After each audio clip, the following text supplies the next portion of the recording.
In the early 1900s, Texas cattle were shipped out of state for processing. In 1931, 7 prominent Houston businessmen met to discuss how to keep the process local. Meeting details are sketchy, but when the lunch ended, the Houston Fat Stock Show was born. The first show opened April 30th, 1932. If the meaning of this show could be summed up into one single thought, it would be the future of the livestock industry of Texas will be left in the hands of the youngsters.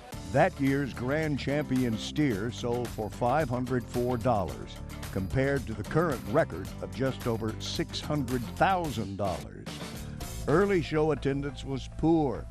Mind you, it was just a livestock show in the old rundown Sam Houston Hall. But in 1938, the show moved into the new Sam Houston Coliseum. It added nightly rodeos, a carnival, and a downtown parade. Innovative changes jump-started a journey toward success. With increased attendance, a new tradition. After each night's show, the officers went to a restaurant back room, counted the ticket sales, and then joined a few special guests for breakfast. These invitation-only midnight breakfasts became the social highlight of each rodeo season. The 1940s introduced the ever-popular calf scramble to the lineup and brought in the show's first big-name entertainer. It was Hollywood singing cowboy star Gene Autry.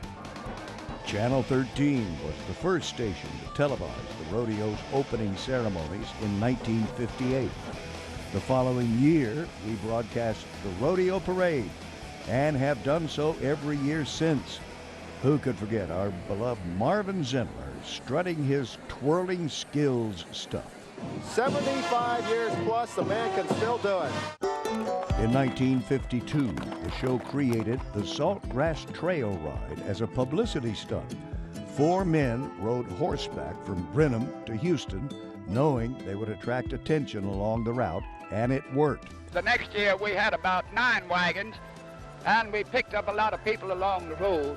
Today, 13 trail rides make their way to each year's parade, and the Saltgrass Trail Ride, now 1,000 riders strong, is still considered the granddaddy of them all.